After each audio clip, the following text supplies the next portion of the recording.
चलो देखो, अब ये शुरुआत कर रहे हैं हम आज भूगोल। आज से किसकी शुरुआत कर रहे हैं? भूगोल की कर रहे हैं, ठीक है ना। अब भूगोल में पहले सबसे पहले देखेंगे, भूगोल का पहला पार्ट पढ़ेंगे खगोल विज्ञान। लेकिन जो ये भूगोल है ना, ये भूगोल, अब भूगोल के तुम्हें जनक भी पूछ दे तो भूगोल के जनक के नाम से कौन जाने जाते हैं? एरोस्thenes। कौन जाने जाते हैं? एरोस्thenes। अब जैसे भूगोल का है अध्ययन किस भाषा में हुआ था? यूनानी भाषा में। किस भाषा में हुआ था? यूनानी। अब भूगोल का अध्ययन तो हुआ था यूनानी भाषा में। अब भूगोल का अध्ययन को क्या बोलते हैं? जियोग्राफी। जियो का अर्थ होता है पृथ्वी, ग्राफी का अर्थ होता है वर्णन। किस भाषा में? यूनानी भाषा में। इसके जनक कौन थे भूगोल के? एरोस्thenes। ये बात याद रखना। लेकिन सबसे पहले हम पढ़ेंगे पार्ट नंबर जो है 1 भूगोल का। क्या नाम है? खगोल विज्ञान है। इसको, इसका अध्ययन क्या बोलते हैं हम? हाँ, एस्ट्रोनॉमी। क्या बोलेंगे? एस्ट्रोनॉमी। ब्रह्मांड का अध्ययन, ब्रह्मांड के अध्ययन को क्या बोलते हैं? एस्ट्रोनॉमी। तो चलो आगे देख रहे हैं, ठीक है।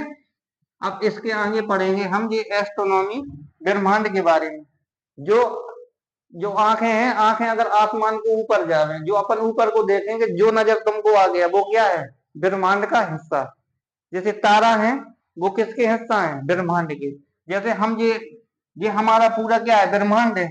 अब ये एक स्टार यहाँ, एक स्टार यहाँ, एक स्टार ये है, और एक स्टार हमारा ये है, और एक स्टार ये है, एक स्टार ये है। ये स्टार है, और ये कहीं ग्रह है, स्टार है, नक्षत्र है, कुछ भी चीज है, तारामंडल है, ठीक है, आकाश गंगा है, कुछ भी चीज है जो आंखों से दिखाई दे जावे, वो क्या है? ब्रह्मांड। ये सारे किसके हिस्सा हैं? ये ब्रह्मांड के हिस्सा हैं। किस चीज के हिस्सा हैं? ब्रह्मांड के हिस्सा।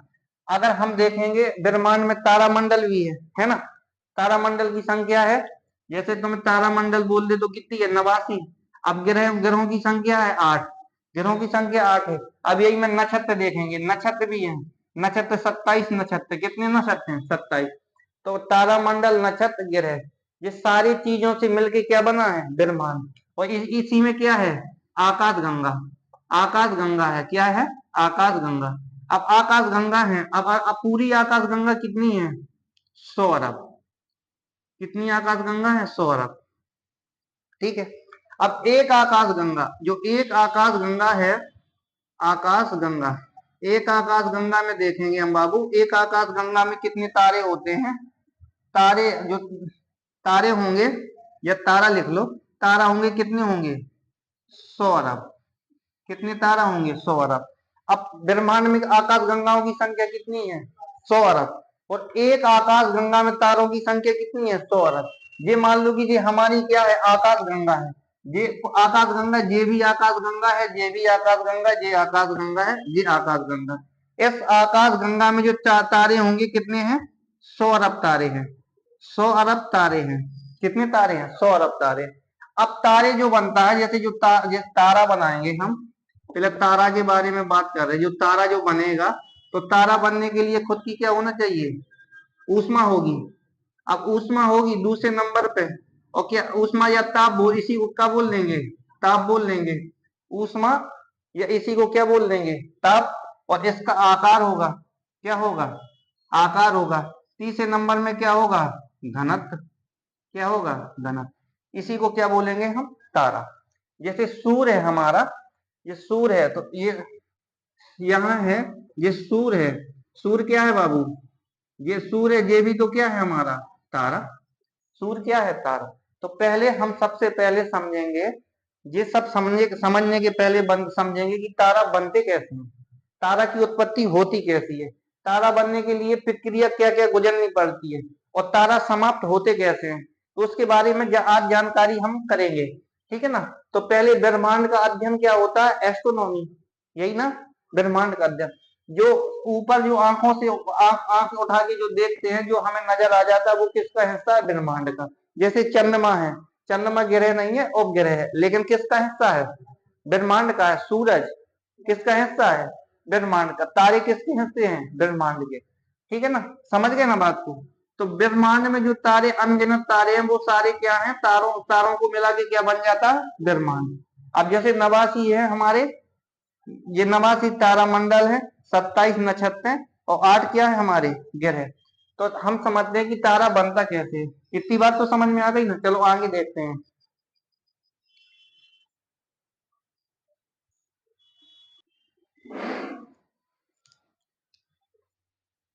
चलो आगे देखते हैं कि ये हमारा क्या है, तारा। तारा बनते तारा है, तारा बनता कैसे है, ठीक है ना। तो तारा देखेंगे तारा बनता कैसे है, तो सबसे पहले हम देखेंगे तारा बनने की पहले क्रिया क्या होगी। पहले गैसों का क्या होता है, बादल होता है। ये गैसों का क्या है हमारा, ये गैसों का होगा बादल। लेकिन जो गैसों का बादल होता है, गैस इकट्ठी करके, लेकिन ये किस मात्रा में होती है, विरल में। किसमें होती है, विरल। अब विरल का मतलब समझना कि ये जो विरल होगी, जो विरल विरल मात्रा में गैस होगी, विरल मात्रा में गैस है कि ज्यादा विस्तार से होगी। अब 5 लीटर जो हमारा ये सिलेंडर है, ये हमारा सिलेंडर है, ये हमारा सिलेंडर है। जैसे अब इस सिलेंडर में कितनी गैस आती है, 20 लीटर आती है। कितने लीटर आती है, 20 लीटर। अब 20 लीटर की जगह हम 5 लीटर भर दें, तो ये क्या है, ये विरल माध्यम हो गई ना। अब इसमें 20 लीटर आती है, इसको संपीडित कर करके इसमें 500 लीटर भर दें। कितने लीटर भर दें, 500 लीटर भर दें। तो इसका जो भार होगा ना, इसका घनत्व होगा, वो ज्यादा हो जाएगा कि नहीं, हाँ हो जाएगा। तो यही कह रहा कि जो जब विरल माध्यम, पहले गैसों का एक जो समूह होगा, वो कौन से माध्यम होता है, विरल माध्यम में। जब गैसों का समूह आपस में और नजदीकियां जोड़ने लगता है और नजदीकियां पकड़ने लगता है, फिर इसके बाद जो बन जाता है, इसके बाद बनता है क्या, इसके बाद इसके बाद उत्पत्ति होती है निहारका की। इसी को अंग्रेजी में क्या बोलते हैं, निबला बोलते हैं, ठीक है। अब ये क्या बन रही है हमारी, अब ये इसमें इसमें जगह छोड़ी है, इसमें जगह है। अब इसमें जगह नहीं है, इसी के ऊपर और लकीर खींच दो, तो ये हमारी क्या बन गई है, निहारिका। ये क्या है बाबू, निहारिका। इसी को क्या बोलते हैं, निबला। अब जो गैसों के जो बादल थे, गैसों के बादल पहले विरल माध्यम में थे, धीरे धीरे धीरे धीरे धीरे धीरे धीरे धीरे धीरे संघनन माध्यम में हो गए। आपस में घनत्व क्या है, ज्यादा आपस में बिल्कुल चिपक गए हैं। जब आपस में चिपक गए हैं, तो इनका घनत्व क्या हो जाएगा, अधिक। जब ये आपस में इनका घनत्व अधिक हो जाएगा, तो इसमें घनत्व अधिक हो जाएगा। इसी में जो घनत्व होगा, तो ये धीरे धीरे धीरे किसका रूप ले लेती है, निहार का। अब निहार का जैसे बनेगी, तो इसके बाद बन जाता है, इसके बाद बनेगा तारा।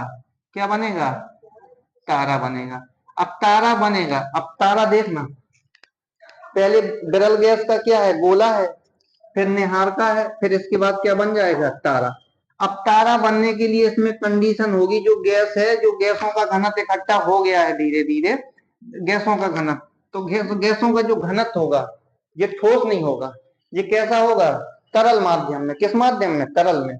अब तरल माध्यम में है, तो इसमें जो गैस होगी, पहले नंबर पे देखेंगे, इसमें क्रिया जो होगी, ये आपस में जो चीजें, आपस में चीजें एक दूसरे से ज्यादा नजदीकियां आ जाएंगी, तो फिर इसके बाद में क्या बन जाएगा, तारा। तारा के लाने जो एक क्रिया होती है, संलयन। कौन सी क्रिया होती है, संलयन क्रिया। संलयन क्रिया है, और गैस होगी जो हीलियम होगी, ठीक है। हाइड्रोजन से काय में हो जाता है, हीलियम में। ये हाइड्रोजन गैस है, ये हाइड्रोजन गैस है, तो इसका इसका इसका किस में हो गया है, हीलियम में। हाइड्रोजन का संलयन किस में हो गया, हीलियम गैस में। और इसमें तीसरी कंडीशन होती है प्लाज्मा की। किसकी होती है, प्लाज्मा। किसकी कंडीशन होती है, प्लाज्मा। अब समझना तुम बात को। निहार का बना, निहार का के बाद क्या बन गया, तारा। तारा में क्या होगा, ईंधन। अब तारा में ईंधन किस रूप में होगा, प्लाज्मा के रूप में, मतलब द्रव अवस्था के रूप में होगा। किसके रूप में, द्रव अवस्था के रूप में। अब जब ये प्लाज्मा के रूप में होगा, लेकिन संलयन किसका हो गया, हाइड्रोजन का हीलियम में। जो गैस हाइड्रोजन गैस होगी, इसका संलयन किस में होता है, हीलियम में। लेकिन कौन सी क्रिया होती है, तारा बनने में कौन सी क्रिया होती है, तो संलयन क्रिया। जैसे परमाणु बम में कौन सी क्रिया होगी,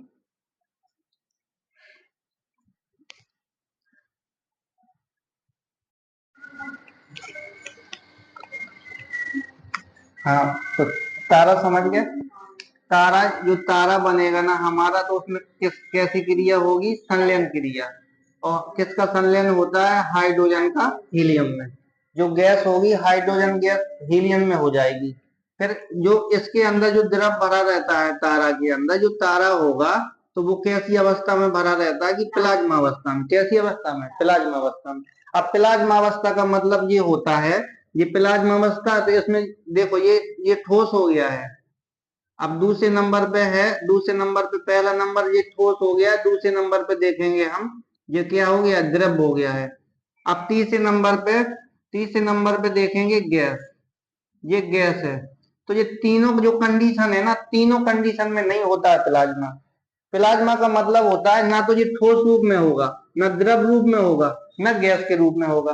प्लाज्मा एक लसलसा पदार्थ सा होता है। जैसे कि हम जेली ले लो, जेली ले लें, या किसी को जुकाम हो जाए ना, तो जुकाम हो जावे तो एक जो नाक से जो लिपलिपा पदार्थ निकलता है, वो पानी डालो तो वो अपनी जगह मुश्किल में छोड़ता है, जब उसी के ऊपर पानी डालोगे तो तब जगह छोड़ता है। तो प्लाज्मा इस अवस्था में होता है, न ठोस अवस्था में, न द्रव अवस्था में, न गैस अवस्था में। तो तारा के अंदर जो प्लाज्मा होता है, किसका मिश्रण होता है? हाइड्रोजन का हीलियम में। तो ये चीज तुम समझ गए हो। अब इसके में समझेंगे, जो तारा है, तो जो तारा के अंदर जो रंग होंगे, तारा की किरणों के रंग नहीं, जो तारा की जो किरणें होंगी उसमें 7 रंग होते हैं। कितने रंग होते हैं? 7 रंग होते हैं। लेकिन ये तारे की जो अवस्था के रंग होंगे, जो तारा की अवस्था के रंग होंगे वो बता रहे हैं। यहाँ देखना तुम, ये तारा है हमारा, ये क्या है? ये है तारा। अब तारा के जो रंग होंगे, रंग, इनकी अवस्था होगी 3। कितनी अवस्थाएं होंगी? 3। अब पहली अवस्था में हम इसको देखेंगे, ये पहली अवस्था है, इसको बोल देंगे, जैसे सबसे पहले हम देख रहे हैं नीला, जो नीला रंग होगा। फिर दूसरा देखेंगे हम सफेद, और तीसरा देखेंगे हम, ये नीला हो गया है और सफेद हो गया है, ये हो गया है लाल। ठीक है। सबसे सबसे ज्वलनशील आग होगी, कौन सी होती है? नीली। जब सूरज का सबसे ज्यादा टेम्परेचर होगा, जो सूरज का टेम्परेचर होगा, तो सबसे ज्यादा कौन से कलर में होगा? नीला कलर होगा। अगर सूरज का जो मीडियम टेम्परेचर होगा, मतलब ना ज्यादा ना कम, तो कैसा कैसा होगा उसका कलर? सफेद। और जो सूरज का बिल्कुल टेम्परेचर कम होगा, जो सूरज का जो ऊष्मा है, जो ऊष्मा ऊष्मा में तापमान की मात्रा कम होगी, तो वो कलर कैसा होगा? लाल। तो सूरज की जो तारा है, जो तारा का रंग होता है, तो इसकी रंगों की अवस्था कितनी होती है? 3। एक होता है नीला, इसको कहते हैं हाई। जो सफेद होता है, ये क्या है? मीडियम। और ये लाल है, तो ये लो है। तो कितने रंग होते हैं? 3 रंग होते हैं। तो हमने 3, तो तारा बन गया है। पहले बिरल गैस का क्या था? गोला था। गोला के बाद निहार था, निहार का के बाद क्या बना दिए हम? तारा। अब ये तारा है, ये तारा मान लिया, तो तारा में जो ईंधन भरा रहेगा, जब तारा में धीरे धीरे धीरे धीरे ईंधन खत्म हो जाएगा, इस तारे का क्या खत्म हो जाएगा? ईंधन खत्म हो जाएगा। तो ये बन जाता है। फिर इसके बाद जो आगे कंडीशन बनती है, जो कंडीशन बनेगी वो किसकी बनती है? लाल दानों की। क्या बनती है? ये बनता है लाल दानों बनता है। क्या बनता है? लाल दानों। जब तारा का आकार धीरे धीरे धीरे बढ़ने लगे, जैसे तारा, ये तारा सुबह का सूरज देखते हैं, जब सुबह का सूरज देखते हैं तो सुबह का सूरज हमारा दिखता कितना है? इतना दिखता है। फिर इसके बाद दोपहर में सूरज, और 11 बजे देखेंगे तो सूरज का आकार थोड़ी क्या होगा? घट जाएगा। जब 12 बजे देखते हैं ना, फिर तो सूरज क्या दिखता है? सूरज ये देखेगा और छोटे आकार में। अब वही कंडीशन शाम की है। अब जो एक एक 2 बजे के करीब देखोगे तो तब सूरज ये होगा। फिर इसके बाद शाम को वही सूरज आ जाएगा, यही वाला सूरज। तो जिसमें तापमान, जो क्षमता होगी, ईंधन की क्षमता धीरे धीरे धीरे धीरे घट जाएगी, तो तारे का आकार क्या होने लगता है? बढ़ने लगता है। तो ये तारा के बाद क्या बनता है? जी, तारा के बाद क्या बनेगा? लाल दानव। क्या बनेगा? लाल दानव। तो समझ गए बात को। तो तारा से जो बड़ा आकार बन जावे वो क्या होता है? लाल दानव। अब लाल दानव के बाद इसकी जो लाल दानव होगा, इसमें फिर इसके दो कंडीशन में टूटता है। ये कितने कंडीशन में?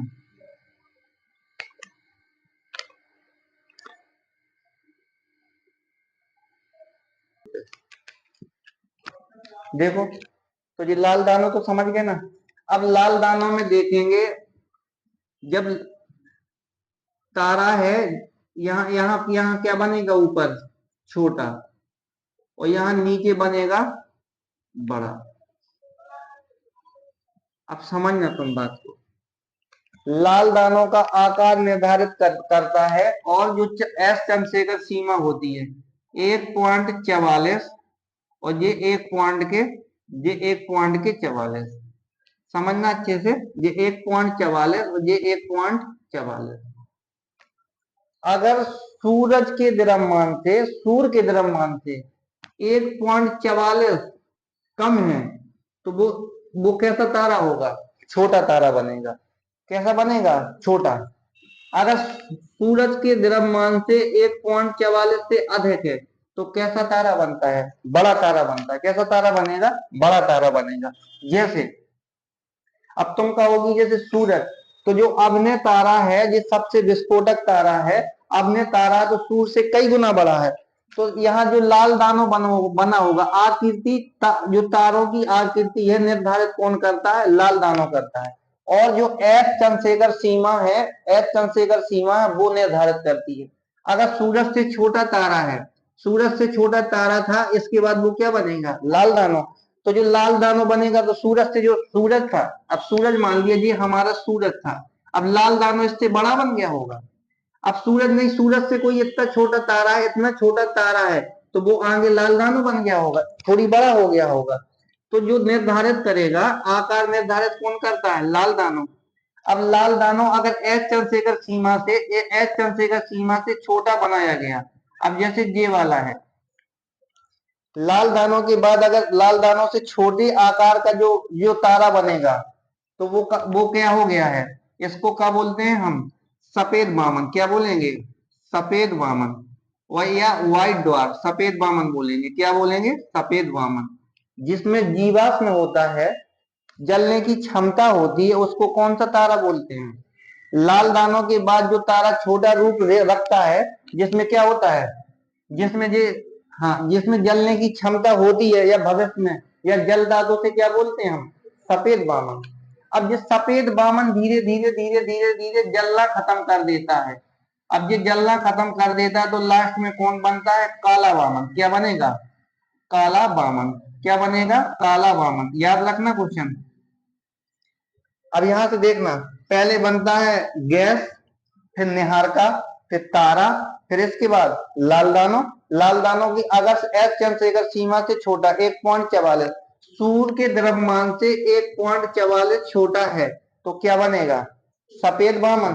सफेद वामन में क्या, जीवाश्म तारा बोलते इसको। जीवाश्म तारे का क्या नाम है, सफेद वामन। इसका ईंधन खत्म हो जाएगा, तो फिर किसका रूप रखेगा, ये बन जाएगा काला वामन। समझ गए ना बात को। देखो यार, ये क्या है, फिर क्या बनेगा, सफेद वामन। सफेद वामन के बाद काला वामन। इतनी चीज समझ में आ गई। अब आगे देखते हैं कंडीशन।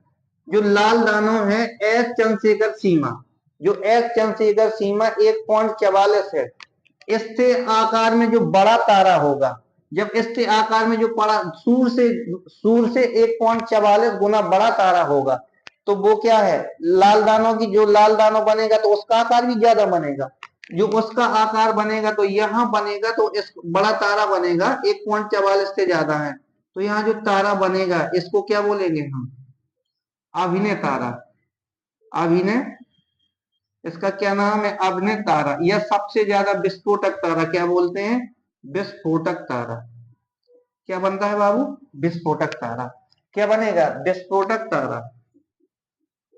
विस्फोटक तारा क्या बनेगा, विस्फोटक तारा। अगर एस चंद्रशेखर सीमा से, सूर्य से एस चंद्रशेखर सीमा 1.44 से ज्यादा, तो कौन सा तारा बनेगा, अभिनय तारा।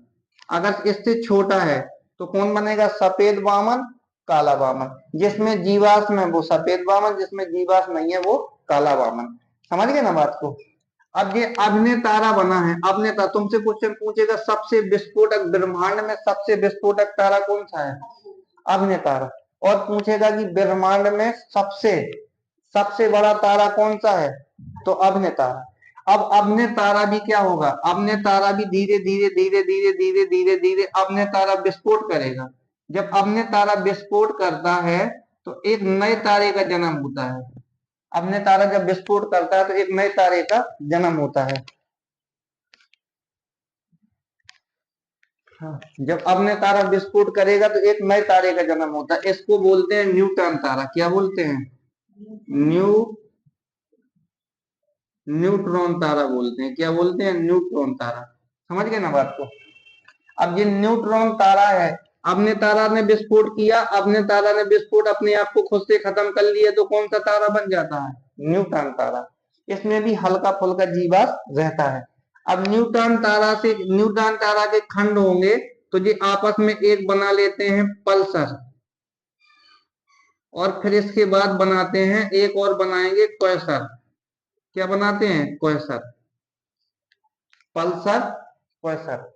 समझना बात को?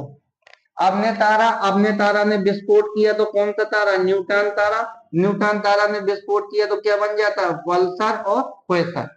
अब जो पल्सर होगा ये पल्सर जो तारा होगा, इसमें सबसे ज्यादा जो विशेषता होती है, इसकी विशेषता पल्सर तारा की जो विशेषता है, इसमें जो चुंबकीय तरंग होगी, क्या होगी? चुंबकीय तरंग। कौन सी तरंग है? चुंबकीय तरंग। सबसे ज्यादा मात्रा किसकी रहती है? पल्सर में चुंबकीय तरंग होगी। तुमसे पूछेगा कि चुंबकीय तरंगों की अधिकता किसमें पाई जाती है? क्वेसर, पल्सर, न्यूट्रॉन, आम्ल तारा, सफेद वामन, काला वामन। तो किसमें पाई जाएगी? पल्सर तारा में। किसमें पाई जाएगी? पल्सर। अब तुमसे ये वाला होता है, ये क्वेसर है, तो क्वेसर में हम यहाँ देखेंगे इसमें क्या पाया जाता है। तो इसमें चुंबकीय घनत्व क्या पाया जाएगा? चुंबकीय चुंबकीय घनत्व पाया जाएगा। क्या पाया जाएगा? चुंबकीय घनत्व। याद रखना क्वेश्चन तुमसे पूछेगा क्वेसर में किसकी मात्रा सबसे अधिक पाई जाती है, तो तुम क्या कहोगे? चुंबकीय घनत्व। पल्सर में चुंबकीय तरंग। विशेषता इसकी क्या होती है? इसमें चुंबकीय तरंग होगी। क्या होगी? चुंबकीय तरंग निकलती है पल्सर में। और क्वेसर में चुंबकीय घनत्व अधिक होता है। अब ये न्यूट्रॉन तारा के पहले क्या बनता? अपने तारा ने विस्फोट किया है तो क्या बन जाएगा? न्यूट्रॉन तारा। अब न्यूट्रॉन तारा के खंड हुए तो एक बनता है पल्सर और एक क्वेसर। क्या बनेगा? पल्सर, क्वेसर। ये सारी कंडीशन खत्म होते होते फिर इसके बाद जो बनता है इसको क्या बोलते हैं हम? Black hole. क्या बनेगा? Black hole. क्या बनता है? Black hole. हाँ, दिख रहा है अभी? हम सोच रहे थे दिख नहीं रहा। तो यहां जो बनेगा क्या बनेगा?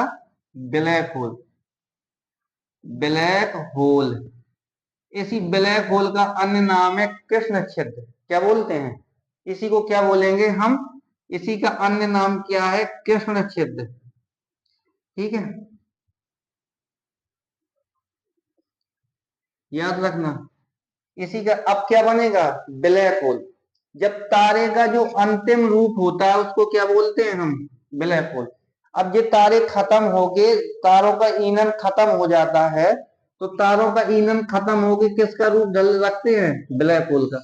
अब ये तारे जमा होगे, जो तारे जो जमा होंगे, जैसे हम यहाँ बता रहे उदाहरण पे, ये हमारी ये मंदाकिनी है। मंदाकिनी जो युवा तारे होते हैं तो मंदाकिनी के किनारे पे होते हैं। कहाँ पर होते हैं? किनारों पर होते हैं। जो युवा तारे होंगे जो मंदाकिनी के किनारों पे होते हैं, जो नए तारे हैं।